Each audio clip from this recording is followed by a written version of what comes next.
All right, we're gonna go ahead and get started. Danny, you feeling ready? Let's do it. Let's do it. I'm excited. So, welcome everyone. For those of you that don't know me, my name is Taylor. I'm here with Camp Digital. Excited to be kind of hosting the webinar and taking the front half of it to talk a little bit about the marketing side of the marketing and operations harmonizing together. Really quick story before we jump in. I am a complete nerd about these things. I absolutely love talking marketing, talking digital marketing, especially how fast things are changing right now with the introduction of AI, maybe not introduction anymore, but now with AI really taking over and AI mode, ads in AI mode, we could go on and on and on. And I tend to talk really fast about it because I love it so much. So if you have questions or you want me to slow down about something or we can dig into something, please feel free to come off mute, post it in the chat, whatever you need to do there. I'm going to put one caveat on all the questions that might come in from today's session is we might not have all the answers today, especially from a marketing AI perspective. We think we have a lot of really good answers and we are headed in a really good direction. But I'm here to say, if anyone comes to you and says, "Hey, I have this all figured out. I've got AI figured out. I know exactly how to rank in AI mode. I know exactly how to rank in ChatGPT." They are not telling the truth. It's all new. It's all happening and it's all changing so fast that no one has it figured out just yet. But we're excited to share what we've learned from our partners at Google and Bing, Microsoft, directly from the horse's mouth for this audience today. Before I jump into anything, does that all sound good? Good goals for today? Thumbs up in the chat or on your screen for those of you who have cameras on. David, I'm getting a thumbs up. Okay, love it, love it. So, like I said, my name is Taylor Hulett. I'm with Camp Digital, brand new to Camp, about 3 or 4 months in, but been in the industry for quite some time now. I absolutely love this industry. I love what we do. I love impacting the communities that we have. It's been absolutely awesome and super excited to dig into how we can harmonize the marketing and operations of our businesses. I'm joined here by Danny from Can't Stop the Growth, who will be taking the second half of the session on how we have that handshake between marketing and operations. Danny, go ahead and introduce yourself and we'll jump in. What's going on, everybody? Good afternoon. Thanks so much for joining today. My name is Danny Zatarain, and I love training, and I love what training does to the operations and to the bottom line of companies. And I'm so excited to talk about the connection between marketing and the operations and what that looks like and how you can maximize those things. And sharing a little bit about what I've learned working with Chad Peterman and the Can't Stop the Growth team and all of the companies that trust us with training. So yeah, really excited to be here. Thank you guys for joining today. Sweet. Okay, so let's jump right in. No more talking about it. Let's be about it. So when we're looking at this, it has to come down to marketing is never going to be green if the business is in the red. What that means is if I can send you all the leads in the world, if you can't book them, run them, have average tickets that are high enough to make profits on, return on investment on, we all know that story.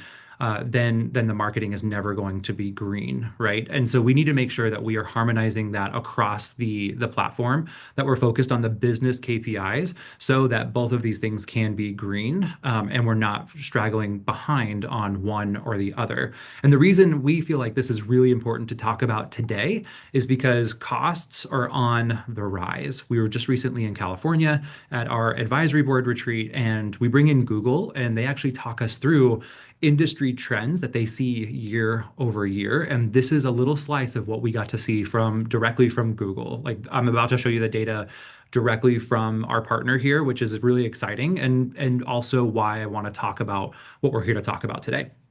So breaking down this slide, we can see kind of across our industries, plumbing, HVAC, and electrical is what we were able to pull. It's about a 20% increase. We'll double click on this a little bit as we move through the slides. But what that really means is you have to be spending about 20% more year over year to stay the same within your marketing platforms, Google Ads, Microsoft Ads, those types of things. Now, that's not a blanket rule. I'm not going to sit here and say, oh, you got to be spending 20% more just to stay the same. Like, that's not the MO here. The MO here is, okay, we know that competition is driving up cost per leads. What can we do about it? How can we get around that? Yes, maybe we'll spend more. That's great. We can get more leads. We can be competitive within our markets for sure. But if we can't or we're strapped by budget, what else can we do? That's what I want to talk a little bit more about today. So we can kind of balance what we're spending as well as what we're able to do moving forward so we don't have to spend as much. So when we look at this, this is kind of the breakdown of those couple of industries. So plumbing, we'll start with plumbing, saw 7% year over year growth in intent demand. So demand is climbing year over year, which is a good sign for us. Obviously, we all need plumbers, makes perfect sense. There's that 18% year over year growth in industry investment. So for plumbers, if spending 18% more next year gets you about the same results. That's what this data is telling us directly from Google. Now, like I said, my caveat is I'm not going to sit here and say, yes, you need to spend 18% more, but it is a good baseline to go, okay, this is where we are today. Let's figure out what we can do moving forward. And then the chart on the right-hand side here is the differences between our brand clicks. That's going to be your Lennox, your Carrier, your any sort of, I know I just listed HVAC brands, but any sort of brand searches that are happening within that industry. And we saw that increase by 2.2% year over year from 2026 year to date. And then our generic clicks, that's your plumber near me, no brand included, 5.1% increase. I don't want to minimize the 2.2% because the brand searches don't happen as often as the generic searches. So to see that increase of 2.2% and even more in some of the other industries is actually significant because that pool of searches is so much smaller. What does this tell us? It shows us that consumers are way more educated than they were before because they're leveraging ChatGPT, they're leveraging AI, they're leveraging image to search models because they can teach themselves these things. They can understand what that brand is. So when we move over to HVAC, they can actually pull out their phone with Google Lens and snap a picture of their unit that's sitting outside with a pool of water around it or whatever the case may be, and it'll pick up on what that brand is. So I'm not trying to mow the grass too much here, but looking at our HVAC industry, we're seeing a 12% year over year growth in demand. So that's good. Demand is on the rise there, and a 20%, about the same year over year growth in industry investment. Again, spending 20% more gets you about the same results. Then we see an increase in what we call generic clicks, those non-branded clicks of 9.9% year over year, and a 3.1% increase year over year for branded clicks. So that jump is absolutely significant on our consumers are being more educated. So we need to come up with better solutions in our marketing, how we're marketing towards solutions rather than just the search, rather than just HVAC repair near me or furnace repair near me. It's a lot more long-tailed keyword queries that are coming in, and how can we tailor our marketing towards that because we're seeing an increase of these brand searches. And again, it's significant because those brand searches just don't happen very often. That 3.1% on a smaller group is way more significant than that what this chart is showing. And then finally, we don't need to like go through every single number again, but these are the results we have for electrician directly from Google. So the demand is not quite as much for electricians, but it still is growing, and it's about the same year over year investment, about 20%. But where I saw, and what I want to highlight is the 6.9% year over year growth in the branded searches, which I found really, really interesting, it being the highest, and the generic clicks actually not growing as much as some of the other industries. So what does this all mean for us? It means that our consumers are smarter. They weren't dumb before, but they're definitely a lot smarter now. And how can we meet them where they are and provide them solutions rather than just search, right? So we're going to go through kind of what the path to purchase looks a little bit like right now with the introduction of AI.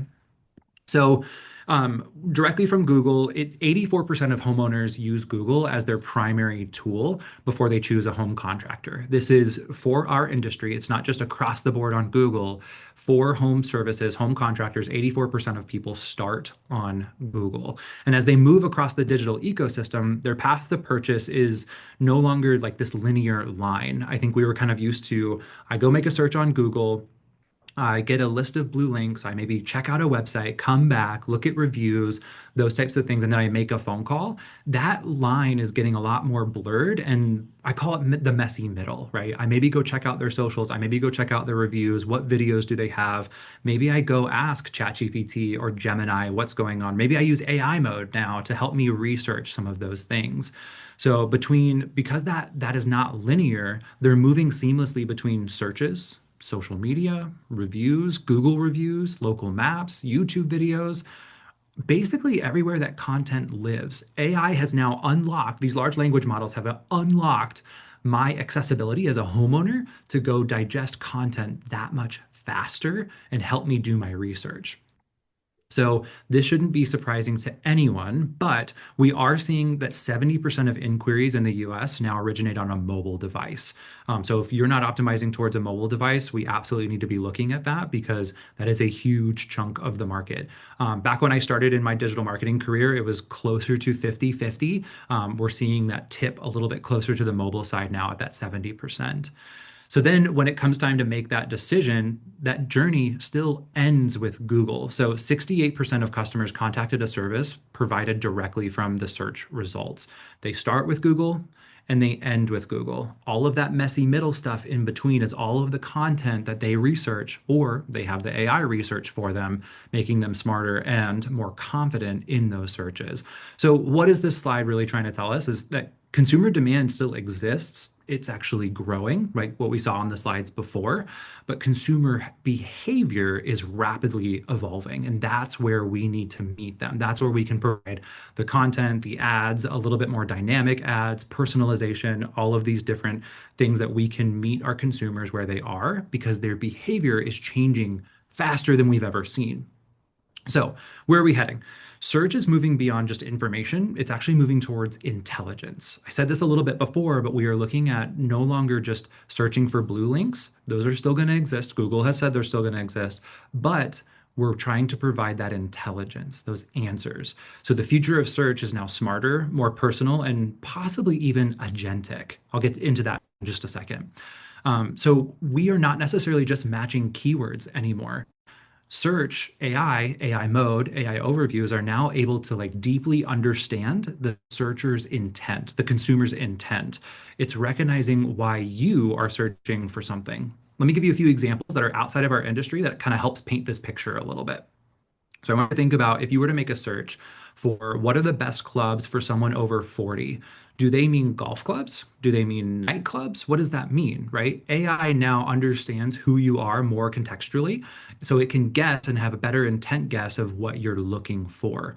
Google has said it since day one. Their ultimate job is to serve the end user, the searcher. So it's trying to get to know you a heck of a lot better so it knows if you mean nightclubs or golf clubs. Another example that comes to mind is restaurants or tickets. When you're searching for tickets or for a restaurant reservation, you could search with the end link options. What does that mean? Where you can have the AI actually look at prices compared across many different platforms for the tickets for that concert you want to go to, and then buy them for you at your specific price with your permission. I mean, think about airline tickets. When you're going to search, like, okay, I got to go on a Tuesday. I'm going to go at Tuesday at 2 a.m. and I'm going to book these airline tickets because that's the lowest price they're ever going to be. AI now has unlocked this agentic workflow where we can track the price, it can track the prices for us and make that purchase with our permission when the price is at what we've set it at, which is so interesting. Now, think about when we take all of what I just talked about and shove it into our industry, bookings, book it when it's available, right? I think of restaurants that are now using Book with Google. Google actually makes the call on the consumer's behalf. These things are happening so quickly, which is why I talk about search. The future of search is smarter, personal, and way more agentic than we've ever seen before. Why are they doing this? Why is Google doing this? Why do we need to be on top of this? All of these innovations reduce friction to purchase. This helps the consumer get from discovery to decision way faster than we've seen. So, all of the content is what we need to be after. We want to try to get ranked in these AI overviews in AI mode with our ads and with our organic content, with our content that answers the consumer's questions. The best ads are just answers. That's it. And these new search solutions enable us to have more options to engage with our customers. The two of them that come to mind, or one of them that's the big one, is AI Max in search. It's helping us unlock billions of new searches that are happening every single day that we weren't necessarily able to reach before because we're able to be a little bit more personalized now. Ads and AI overviews and AI mode have now created even more places for us to reach our customers. Ultimately, we're creating more commercial opportunities with more searches and more places with better ads, all because of the intelligence that's now available to us through Gemini and other large language models. I'm going to stick with just Gemini for today because we operate as a really large Google partner, and a lot of our shops are using Google Ads, which is empowered by Gemini intelligence. So, what does this all mean from a content perspective and how we create this and what can I do today? I want to frame that a little bit more on like how our consumers are consuming content. I want you to picture in your mind's eye, you get home from work, right? Or maybe you work from home and you come out of your office, right? You grab a snack, grab a water or whatever, and you probably plop yourself on the couch and pull out your phone, turn on the TV, and start streaming something. So then you start scrolling and maybe you start shopping and maybe you start searching and you're doing all of that at the same time. Google has coined this term as the four S's: searching, streaming, scrolling, and shopping. And consumers are doing this all at once now. AI has become that connective tissue, helping them navigate all of the complexity of their research and their purchase decisions. So we've been there, right? Facing a purchase decision with dozens of tabs, hours spent on conflicting reviews and research, that nagging feeling that you might still be missing something. I mean, I just did this when I was trying to book a mover from Colorado to Minnesota. I'm moving to Minnesota right now, here next month, and I had probably 12 or 15 tabs open on different moving quotes. Like, what am I missing here? Are they good? Are they not? Let me go look at reviews for them. All of that complex decision making takes a very big mental tax for our consumers. I use the moving example because I think it's great on like how we can remove some of that mental tax for our consumers of like, what is this equipment in on the side of my house or in my basement or whatever the case may be. We can help vanish that friction. AI is turning that chore of that research into more confidence of a yes from a consumer. And that's happening in record time that we've seen. I'll give you some statistics that I think are interesting. So, AI overviews and AI mode, any user that uses those two tools are able to make decisions faster, about 77% faster. So, that consumer journey, not linear, is happening faster. And they are 75% more confident in that decision because they're using AI mode, AI overview, and other large language models, right? I call it kind of like the modern day word of mouth. If I can go to ChatGPT or Gemini and ask, hey, who's the best in my area? I'm looking for this person. I think I have a Lennox and it has water around, whatever the long query is. I'm talking back and forth with someone, right? I think we all have a nickname for chat. Like I call him chat. Like I'm gonna go ask chat. He's my friend and he'll give me a good answer. That's that modern day word of mouth that like we need to be in front of. This is empowering the consumer. Super empowered consumers are absolutely happening right now because they're not just browsing. They're flipping through that marketing paradigm by demanding both ease of quick of answer and purchase because they feel well researched because of AI.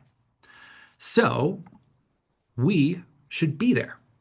We're able to jump in front of these consumers via content that answers the questions that they are asking. When we start to look at this, we can use Asset Studio within Google Ads to create really high quality videos from static assets like photos of every job that you've done. Here at camp, we're actually this summer going to put together, all clients will get a video that is going to help them rank in some of these different platforms that I've talked about utilizing these tools. One of the thoughts that comes to my mind as I talk through this is like, well, what's the difference between like an AI generated video and how that's consumed and a real life video for like something I would use for like a commercial or OTT? The reason we're pushing this so hard is because this lowers the barrier of content creation. And this type of content is what Google is consuming and able to dynamically shift between these different ad types, campaign types, to improve performance. So when we leverage this type of content, it's telling Google, hey, we're playing in your playground. It's doing well. Go get us more of what's doing well. That's simply what it comes down to. Because that complexity I talked about, 15% of daily searches are brand new. That's crazy. And that's happening at 1.5 times faster than we've seen it before. I just saw this statistic before. I was on a Google webinar just 2 days ago, and they've actually increased the size of their query box. It's something as simple as that, of like, you maybe noticed it on your phone. When you go make a Google search on your phone, the box is bigger because it wants you to type more. Gone are I shouldn't say they're gone because they're not, but we are moving towards this. Hey, I want information about this system. I think it's a this. I had this guy come out and repair it. I'm not sure what's going on, but it's making this type of sound. These longer queries are happening, and they're happening at such a higher clip. How can we get in front of them? Right. So I framed this conversation of, okay, here's what we're doing. Here's what Google is telling us, right? Here's what we need to spend more of to stay the same. Here's how AI is influencing the consumer journey. My next question from this is, how can we do more with what we are getting today? How can we take everything that I just talked about and capitalize on it without maybe even spending more marketing dollars? That's where Danny and Can't Stop the Growth comes into play, because we spend a lot of time, effort, resources, money on these ads. We want them to convert well, obviously, and we want to do something with them. We want to realize the revenue afterwards.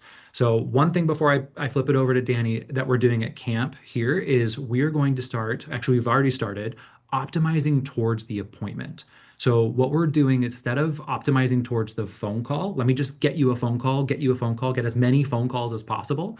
I'm going to start shifting Google's algorithm to optimize towards an appointment, which is kind of exciting because I can try to skirt some of the booking rate problems or opportunities that we have and get you more appointments that are more likely to book based on Google's algorithm, what it knows about that consumer. So between all of those things and partnering with Can't Stop the Growth, the real big thing that I want to push here is how can we do more with what we are getting today? That's what we're after. So I'm super excited to hand it over to Danny. He's one of the best trainers I've seen. I was super excited to meet him in California. He mentioned he's with Can't Stop the Growth with the Peterman brothers, and he's here to talk about the operations side from the marketing.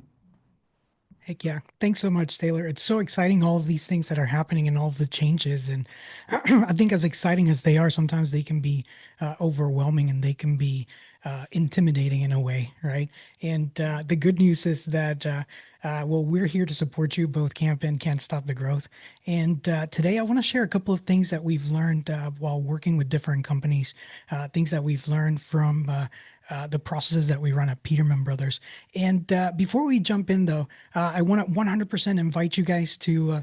I'm a trainer, so I have a really hard time talking to people when I can't see them. So if you're in the office and not in a car, throw your cameras on so we can chat today. We'll have a little, we'll have some interactions and some things that I'll ask you to do. So if you feel brave enough to do that, go ahead and do that and turn your cameras on for me so I can see you. With Can't Stop the Growth, before I jump into any numbers and giving you all of the info that you're here for, I want to make sure that I give you a little bit of context around who we are and really why we're talking about this all together, right? So we're part of Can't Stop the Growth. We are pretty much a learning and development team. We are a set of a group of industry.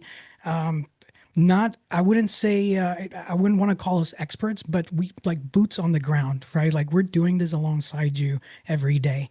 And so we actually developed and built processes for Peterman Brothers, processes around things like service and maintenance. We helped establish and develop processes for sales, for install teams, operational, internal operations like CSR and dispatch, career mapping that helps our teams know exactly, where they're going and where they're at right now.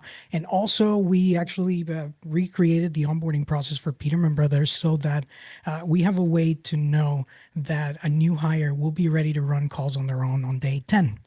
And so we did that in alongside Chad and the our Peterman Brothers tours and Chad's podcast. Really, what we did was Chad decided, hey, let's take this learning and development process and this team and let's copy and paste it. And so now we built Can't Stop the Growth, which is the same learning and development team, but just for other home service contractors. And we help teams with the same exact things. And I'll tell you what, some companies now have the ability, of course, to act as a learning and development team that's done this thing at scale. Over the last year or so, I've had the opportunity and the honor of having boots on the grounds with a bunch of different companies throughout the country, on the East Coast and the West Coast and Texas and up north. And it's been really, really fun to visit with everyone and to go on ride-alongs and get to spend time with your teams. I know I have some of our clients on here today, so thank you so much for trusting us with that and for inviting us into your home. And so I doing this and having boots on the grounds with all of these companies. What's interesting to me is that whether we're on the East Coast or the West Coast, we continue to see the exact same thing over and over from companies. And what Taylor was talking about earlier, right, which is what happens after the lead comes in. Because marketing, yeah, like marketing is like I want you to think of it as like a water tower, right, that is going to provide water to the end user, but it has to go through a system, right? And the system that it goes through is your phone system and your dispatch system, and then your technicians that go into the homes, and those turnovers to your sales team, and then your install teams, right? And all of the things that they're doing there. And what we find is that there are leaks in that system, and for the most part, they almost always show up in the same areas. And that's always going to be on the front end internally is the booking and then cancellations. Cancellation specifically is a number that a lot of companies that I work with don't necessarily track specifically. And so on the field side, you have average ticket and conversion, which is usually the place. Those are the four operational levers that we continue to see over and over throughout these boots on the ground experiences. And once we are able to get companies on track and understanding those levers, that's where the growth starts getting way less confusing. So what I want you to do right now, that you are joining us, if you're in front of your computer, maybe you got the email from Heather asking you to gather some of these numbers. So in the meantime, while I give you a case study and some numbers and things that we've seen, I want you to gather these 6 KPIs from Q1 for your company. We're going to do something a little interactive here, and I'm going to show you guys a calculator. And so what I want you to do is figure out what is your overall, like your yearly revenue goal this year. I want you to figure out what is your overall booking rate for your company, your cancellation rate, if you have that, or if you're tracking it, or at least a solid idea of how many calls maybe are being canceled on a weekly basis before we're ever able to run them. Pull up your conversion rate overall across all of your trades or all of your different departments, your average ticket overall for like company-wide average ticket. And then I want you to figure out what is your cost per lead. For those of you guys that have those numbers, thanks for bringing those. We're gonna do something really cool right now, and hopefully give you a little bit of direction of where you can go right now and what lever you need to be pulling next. So in the meantime, while all of the rest of you guys are getting your numbers, I want to share with you some of the things that we see and what a healthy system looks like, rather than as compared to a system that may have some leaks. So these numbers, we're going to put them in a calculator in a little bit, but your booking rate, a healthy system has a high booking rate, right? You're looking at maybe between 80 and 90% booking rate. Anything below 80%, I'd probably be doing some coaching there. Cancellations should be at a minimum, right? Maybe less than 10%. Anything above 10%, I'd be digging into that one. Average ticket and conversion, we're maximizing those. That will be based on each of your markets. And then your cost per lead, right? How much are we spending to make that phone ring? And so if you have all of those, that you have a healthy system and all of those processes are dialed in, you're probably going to be, your dashboard is going to be in the green. More than likely, you're going to be spending under 10% on marketing and sticking with some healthy margins there, right? And so, as you think about this and how these numbers affect your process and your systems, right? The goal here is to make more with less. And so, what happens here is when you break one of the variables, even just one of them, right? Let's say our average ticket drops. If our average ticket drops, that means now we need a significantly higher amount of leads just to get to the same exact goal that we had before. And so, what you end up seeing here is let's take the average ticket down. Now, if we cut it in half, you're looking at spending 16% in marketing now as to now that we have that leak in that system, right? And so I'll give you a case study with a company that we've worked with over the last year. We started working with them mid-summer of last year. This company has about a $3.5 million revenue goal per year. And Q1 of 2025, they had some really solid numbers when it comes to internal operations. 87% booking, about 2% in cancellations. Their conversion rate and average ticket, the field side of the house, that was the part that wasn't maximized. And we identified that the problem there was that we weren't building any options, and most technicians were focused on the immediate issue only. And so, being able to like have boots on the ground, we completed another on-site and implemented structured options. We built 360 evaluation forms with the team, right? Like, what does a perfect system look like here? And it was really cool to see the changes because, well, before, right, you have to hit that $3.5 million goal, you probably have to spend about 18% in marketing just to get enough leads to be able to hit that goal. And so in Q1 of 2025, the biggest shift in numbers was our average ticket. And just by moving average ticket from $1,600 to $3,500 for the entire company, now you're looking at cutting the marketing in half. And so it was really cool to see that just like pulling one lever gives you a completely different set of results overall. It's also going to help once you have these numbers and you throw them in the calculator. It's going to help you figure out like what's your next step here in your business and how do we start making things better there. So some of the results that we saw here specifically with this company is that we went from showing zero point 0.7 options per call to showing four plus, right? Now we're showing multiple options on each one of the appointments. That also led us to increase the average ticket about 120% from 1,600 to 3,500.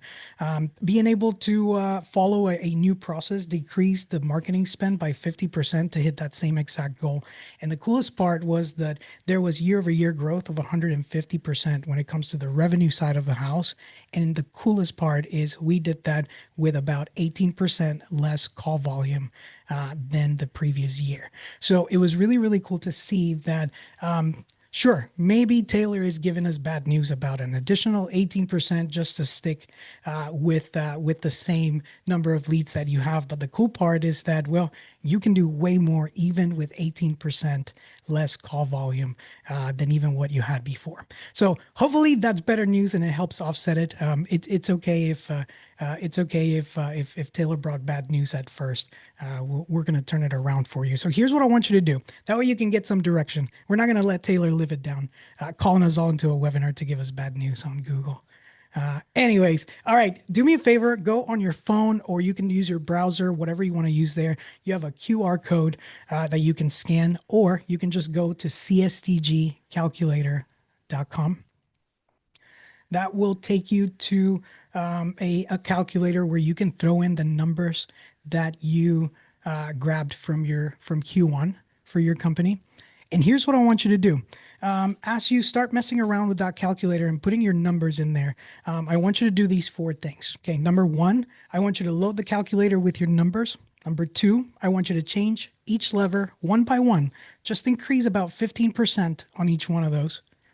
And I want you to make note of the ROI. Like which one of the levers is lowest for me right now that if I move it about 15%, which is super attainable, which one gives me the most return on investment? So what I want to do is I want to set a timer for about 2 minutes or so, and I want to give you a chance to do that. And do me a favor, in the chat, I want you to tell me which one is that lever. Like which lever is it for you that is your next focus to maximize your marketing spend? All right, you got 2 minutes on the clock. Go for it.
Right. You got another minute there.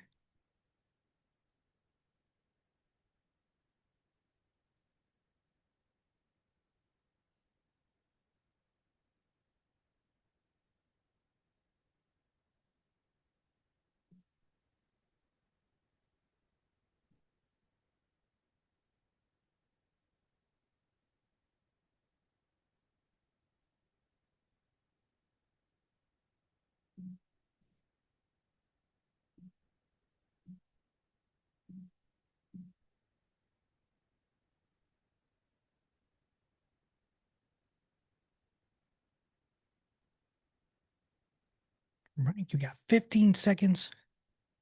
No pressure. Just kidding. Throw your answers in the chat there.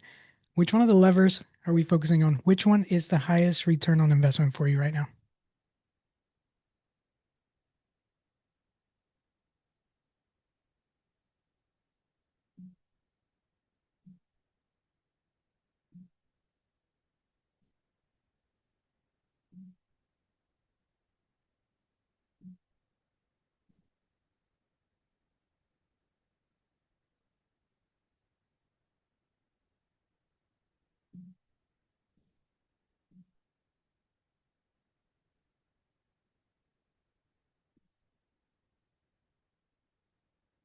Michelle, Barry, what you guys got there? What do you think?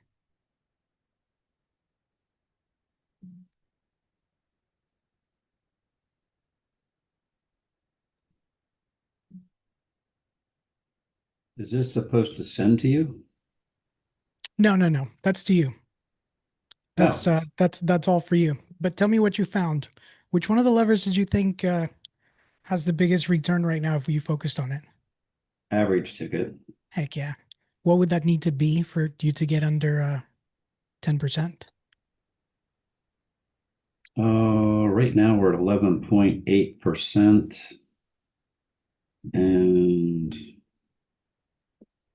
it's probably going to be about 4,500, guessing. That'll get you around like under 10%. That gets me to 9.2%. 9.2. There you go. Nice. Heck yeah. I'm going to tell you how to do that here shortly, Barry. Thank you so much for sharing. Michelle, would you like to share with us? Yeah, I can. I need more time to round up numbers. Ours doesn't look great at the moment. It's super Sure. in the red, but our I entered just like a $200 cost per lead, but Yeah. it's not taking into consideration our current customers. So I need to figure out just how to get a better average cost 100%. per lead. Absolutely. That makes total sense. Now, with that number there, Michelle, let's say that number stayed at $200. What would look like the next lever for you with those numbers now? Yeah, if it stayed at, I mean, right now it's like saying that we would need a marketing spend of 42 million. So clearly Yeah. I need to round up numbers Yeah. and do some work. I There don't you think go. we're using the calculator right.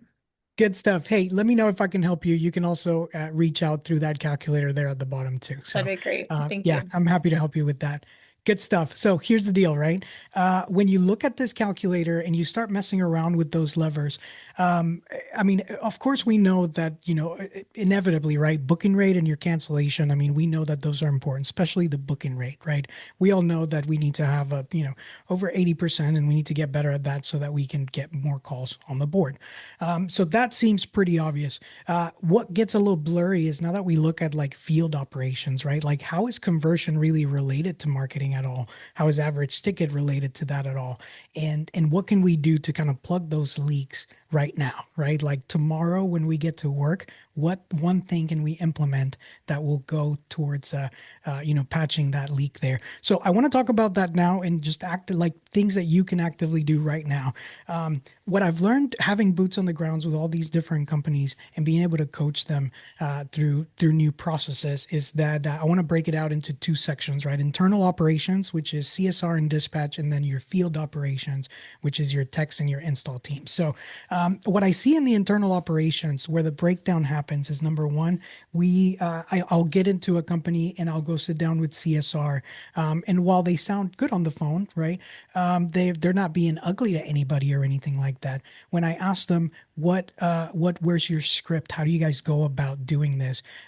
They either don't have one or they have one, but it lives in their mind, right? It lives in their head. And it's crazy to think that we're going to expect, like, as awesome as our CSRs are, is that we're going to expect that 100% of the time they're going to remember to ask 100% of the questions, right? And so a lot of the breakdown happens when we have weak booking scripts or no booking scripts at all, right? So what I want you to do is I want you to come up with a service script. Like, what things do we need to ask our customers when they call for a demand call? Have a maintenance script, an estimate request script, a script to handle escalations, right? Those four main scripts will make sure that you're giving your customers a proper experience, and that you're maximizing the leads that you're getting. The second thing is we have closed dispatch boards, right? So now we have we hit our busy season, right? Whatever that is for your trade, and we're still paying for marketing, and we've paid for marketing the entire year.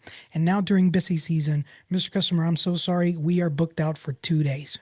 So the fastest we can get to you is 2 days from now, right? They may or may not book with you, but at the end of the day, these customers are hanging up and calling someone else immediately to see who can get out there the fastest. And whoever can get out there the fastest wins, right?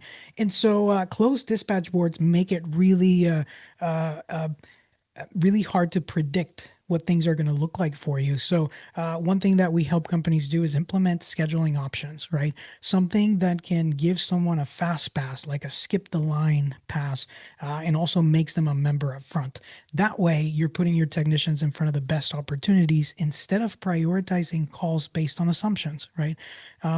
Believe it or not, we looked at some numbers at Peterman, and I don't know if you guys have noticed this or heard this from your techs, but it's like the older the system is, the more attached they are to it. Actually, the numbers from Peterman show that turnovers and sales for like systems that are 20 plus are significantly less than systems that are 15 to 20, which is crazy to me. But people are attached to those things. So bottom line is, a lot of the times we use only H to determine what the priority of those calls are, as opposed to allowing customers to commit before we ever get out there, right? Somebody that pays you more to get out there. Actually, in looking at the calls where customers buy a fast pass or a membership, for those that don't have a fast pass but have a membership option instead of dispatch, those calls close at over 87%. And so you can better determine the value of the calls when you allow people to choose their own experience. So that's one thing you can start thinking about doing in your company. Another thing that doesn't happen a whole lot is call evaluations, right? Like actually listening to the calls that your CSRs are taking, because now that you've implemented scripts and now that you have options for scheduling, you want to make sure that those are being followed and that those things are being offered regularly. So one of the things that we help our companies do as well is implement a call evaluation, right? What does that look like, and what's a score that we can assign to our CSRs as we listen to 1 or 2 calls per week to keep making them better? Another thing that I see a huge breakdown is the priority scoring, right? Where we don't prioritize we only prioritize based on like the urgency and maybe the system H, rather than actually factoring in things that are important, like the service history with you, right? What they chose as far as like their scheduling option. Have we taken into account the lead generation method, right?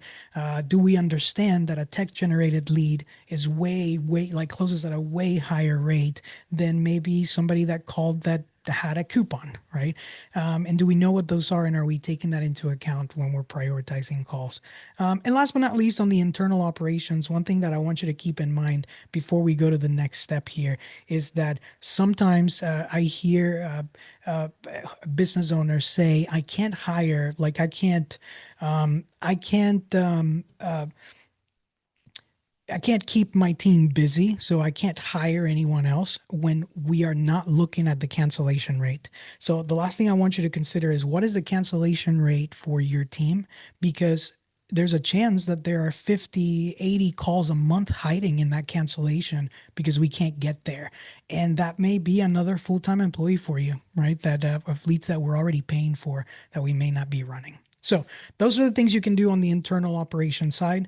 Let's talk about external operations now. Like what happens when we actually get out in the field? Because your team may be awesome at booking the call and awesome at dispatching the right technician, but what are we doing afterwards, right? So some of the breakdowns that I see when I'm training teams on site is our technicians are focused on the immediate issue for the most part. There are non-existent or weak in-home processes that we don't hold our teams accountable to. We don't show multiple options. It breaks my heart every time. That's one of the things that I get excited about it because it's a quick fix, right? If we can help our team understand.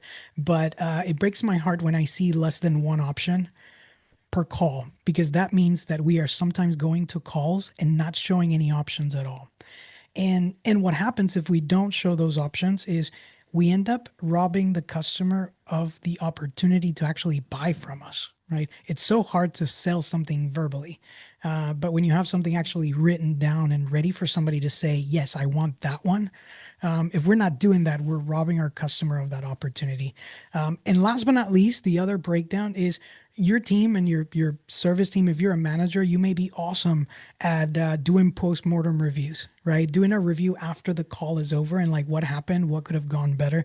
But that's actually that becomes the breakdown, because that means we can't do anything about it anymore because now we're looking at it after the fact, right? So here's some of the things you can do instead of focusing on the immediate issue.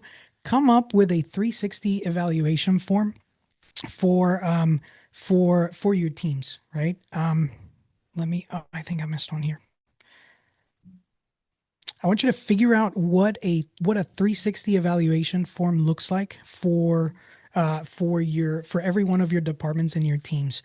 And really one of the exercises that I love doing with teams, especially when it comes to maintenance calls, is, hey, let's all sit down for 30, 45 minutes and let's map out what do we believe as a company is the perfect system for a customer, and let your team build that out with you, right? Let them build out and make a list of like, what does it look like to have a perfect system? That way it's their idea and they came up with that measuring stick, right? That way it's not like, somebody thinks clean ducts are important, but somebody else doesn't really think it's important, right? We take away we make things more objective. So figure out what that looks like for you and create a checklist, put it on your Service Titan or just print it out for your team. Make sure you have something that they can follow and be accountable to. Second thing is instead of not having a process, write down the things that you are expecting your team to learn about your customers. Do we expect to learn the service history? Do we expect to learn their names? Do we expect to learn, how many people live in the home so that we can provide an accurate sized water heater, right? To make sure that it accommodates the 8 people in the home. And so making sure that we have a job aid or something that maps out what we want that experience to be for our customers, that's a way that you can start to plug that leak of conversion and average ticket.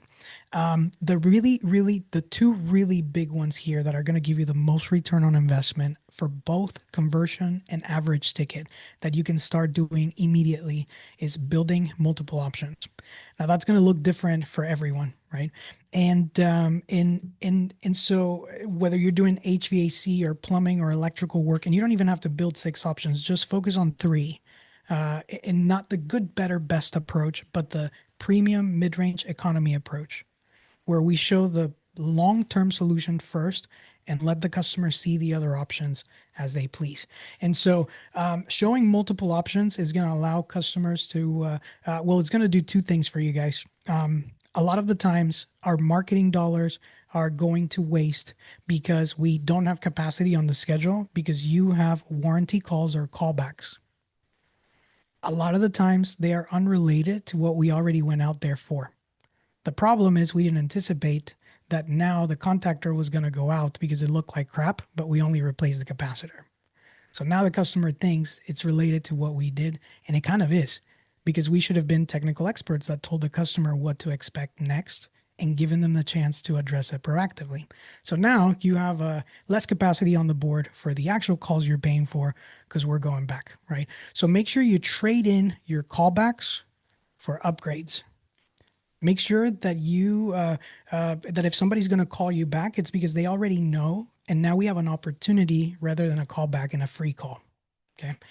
So have your team build multiple options for long-term solutions. And last but not least, and this one alone, I firmly believe can immediately double your revenue. I see my friend Wayne on this call, and I know he can tell you it can double your revenue. But DFS coaching or providing live support to your team, not post-mortem analysis, but live support before they present to the customer. You'd be surprised at how much better the second presentation of solutions is than the first one. So if the first one was with one of your managers or with you or with your coach in your company, the second presentation with the customer, they would knock it out of the park. So all of that to say, this alone can 100% double your revenue.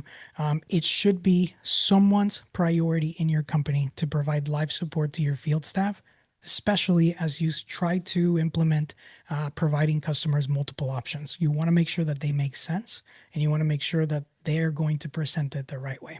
So those are some of the things you can do to immediately start plugging those things. Of course, we're here to support you if you need any resources. And the main thing that I want you to take away from all of this is that marketing is going to 100% continue to be challenging, and it's going to continue to create opportunities for your company. But it is the operational side that determines what those leads and what those opportunities are actually worth. If we can help you in any way, please don't hesitate to reach out either to Taylor or to myself. I'll let Taylor kind of wrap it up for us today. Taylor, thanks so much for having me.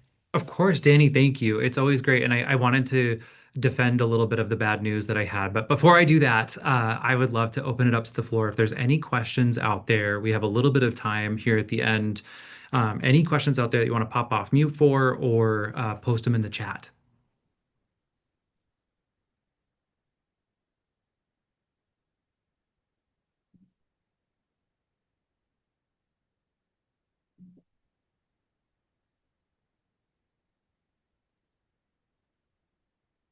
Taylor, I have a question. Shoot. And that is CSTG a subscription model, or what is it about? Great question. Danny's perfectly Yeah. prepared to answer that. Yeah, thanks for asking, Barry. 100%. Our goal is to not become like a financial burden on companies, but to really help them take off. And so we try to be a team that pays for itself pretty much. So it's on a monthly subscription basis, and that includes all company training. Yep, thanks for asking.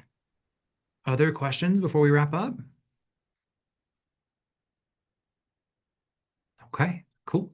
Okay, I would love to share a little bit of kind of the defense against the bad news that I had, and it's not my bad news. Please don't shoot the messenger. It definitely came straight from Google. So Danny, thank you so much. But one of the things we did at camp is we did a year-over-year study, and we were able to increase the Google leads by about 43% for our clients and decrease that cost per lead by about 14% with only a 22% increase. So that is a little bit of the efficiency that I want our clients, every business owner out there, to start to look at from a marketing perspective of how we're optimizing towards appointments, as well as the leaks that Danny was talking about in the operations, because they are so interconnected. And I would love to have a conversation about that with anyone on this call, whether you're a camp client or not. I just love to help people win. I love to help business owners win. So if there's questions out there about what's coming for us from an AI marketing perspective, if there's questions out there about operations, we are definitely here to help. And no strings attached, obviously. We're businesses, there's that, but I would love to help out as much as we can. So please connect with me on social, connect with Camp on social, Danny and Can't Stop the Growth. We have our contact information here. And then finally, last very, very shameless plug is Katie, our CEO, our fearless leader, just got back from Google Marketing Live last week. And she is going to do a live webinar recap of everything that Google came out with or is coming out with from that conference. If you don't know what Google Marketing Live is, it is a very nerdy conference for all of us digital marketers where Google tells us everything that is coming in the next year. Very, very exciting stuff, cutting edge stuff that's happening super, super quick, directly from Katie, directly from that conference. So I'm very excited about that webinar. It is happening June 2nd. You can scan the QR code to register. You can reach out to us on socials to register if you'd like. With that, thank you. Thank you for taking the time on this Thursday afternoon or morning, whatever time it is for you. I really appreciate it. I know we're all busy, and I'm going to leave you with one challenge before we end here. Studies show that about 95% of you will not take action from what you saw today. I challenge you to be the 5% and take action and take something from what you've learned here today. Even if it's something as small as I'm going to go figure out what lever that I need to look at from Danny's presentation. Or I'm going to start looking at opportunities to make some more video content to help me with my AI reach and visibility. Whatever that small takeaway is, please be that 5% to help you get better. Thank you, everyone. We'll end it there. See you guys.